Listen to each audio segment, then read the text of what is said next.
Hi, my name is Mary Bishop, and I am a recruiter here for Sea Island. And I was approached to offer advice for interview tips and common mistakes that can be made during interviews. So I've kind of made a list. I've been a recruiter for 4 years here at Sea Island, so hopefully I've learned a few things. So let's get started. The most common mistakes that I see are typically very simple. The first one being people apply for a job and they don't have a voicemail set up. If you apply for a job, typically someone is going to call you. If your voicemail is full or your voicemail is set up, then that interviewer can't leave you a message. And more than likely, they could be calling from a larger corporation. And so if you just hit redial and call back and say, hey, somebody called me from this number, there's no telling who that is. So it's very important for you to have your voicemail set up. I know most communications happen with text nowadays, but when it comes to professionalism, especially in looking for a job, a voicemail is very important.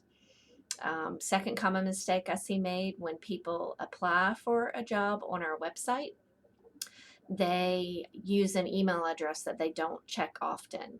We all have set up Gmails and Ymails and iClouds, all kinds of email addresses in order to download apps or add things to our computer.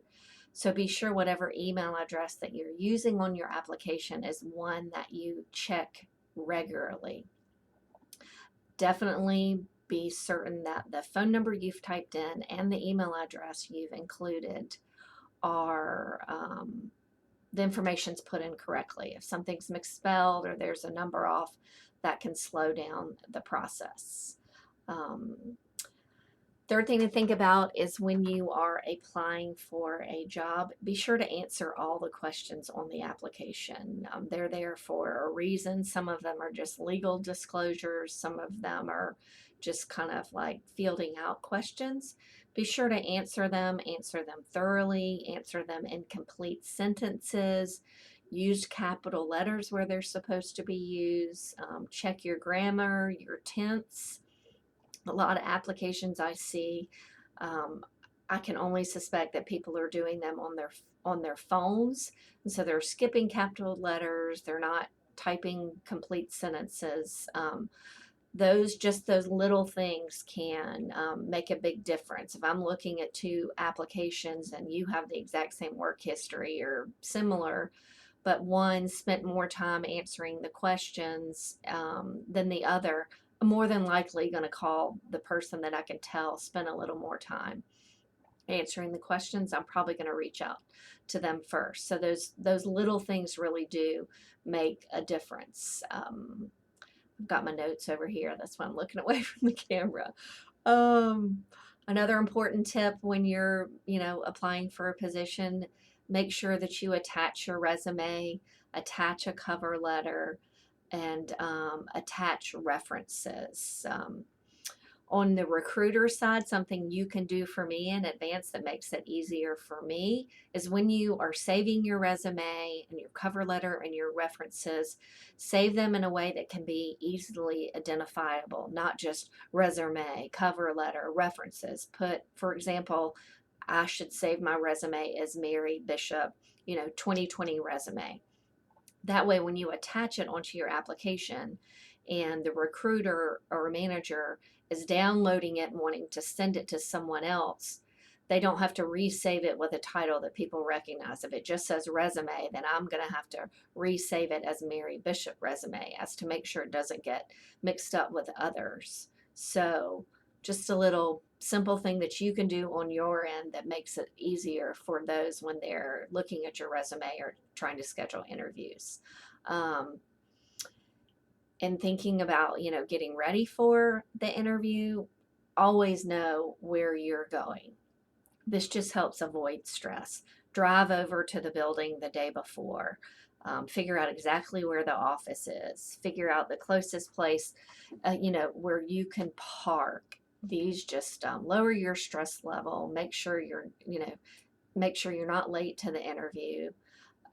again, some of these are very simple, but they really can be impactful. And do your research about the company. Get on their website, check out their Facebook or their LinkedIn, or if they have their own website, look around, kind of understand who the company is, what they do there, how long they've been in business, those types of things. Just educate yourself about it. So, some interview tips I have. Again, most of them are very simple but important. When you're going into an interview, turn your phone off. Don't put it to vibrate, because I can hear it vibrating you know, in your purse or in your pocket. Turn your phone off, not just to vibrate. Um, you know, Dress for success. Have your clothes clean, things pressed. Obviously, you're dressing for the job, but if it's professional, have a collared shirt on. Check your shoes, make sure they're in good order. Don't wear let your skirt be too short or have things be too revealing. This is a first impression. So make sure that you make a good one. Don't have on a ton of jewelry, or just keep it simple. Um, Make eye contact when you're with someone. People get nervous and they tend to look around or don't want to, look someone in the eye. Eye contact is important. Think about your body language. Keep your feet flat on the ground. Don't cross your arms. Have that approachable. Have your arms open and relaxed. Makes you appear approachable. Body language is important. Sit up straight in your chair. Don't slouch over. These are, again, simple things, but they truly do make a difference. And as you're in the interview, when people ask you questions, it's okay for you to stop and pause and think about it. I feel like when I'm interviewing people, they are under the impression that I expect them to have an answer right away. It's okay to sit and pause for a moment and just be like, can you let me think about that for just a moment. And instead of just starting babbling on and possibly taking yourself down a path you didn't mean to go. And think about when you're answering a question.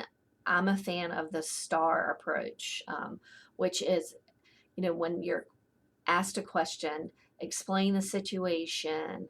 What was the task you were supposed to be doing? What action did you take to, you know, take care of that task, and what was the result? I love it. I mean, my questions that I ask people typically are situation based, like, tell me about a time you made a mistake at work and how did you recover from that? And I'm looking for I want examples. I want you to tell me the situation, what was the task, the action you took, and what was the outcome. It's a great way to answer questions. It's also a great way for me as an interview to ask a question. So try to think about that. I want to talk 10% of the time, and I want you to talk 90% of the time. So it is okay if you've got to stop and pause and think about the best answer that you want to give. Um, have questions prepared when you're going into the interview. I love it when people ask me questions when I'm doing the interview. Some of those can be, what's the biggest obstacle you think, I could have in this position? What's the most challenging part of this role? And, people asking me why did I want to work for Sea Island? What's my favorite part about working here? So have some questions prepared before you go into the interview. And it's okay to have a notepad in front of you to be taking notes or having questions that you want answered and kind of checking them off as you go. Again, it shows that you did your homework, that you're truly interested in the position, and shows that you did some work ahead of time. And always, always write a thank you note. The easiest way to do that, have it with you when you head to the interview. Already have the envelope addressed, already have the stamp on it. You can even have the beginnings of the thank you note, and then add one or two sentences at the end about, something specific that came up in the interview. and finish that note right when you walk out to your car and go and drop it in the mail. There's just the power of the pen. A handwritten note is something you don't see often, but it's really personable and meaningful. In the 4 years that I've recruited and the probably thousands of interviews that I've done, I've maybe received a dozen handwritten notes. And in a pinch, an email is good, but a handwritten note is, much, much better. And thinking about your interviews, a lot of people, especially now, are doing phone interviews or doing virtual interviews.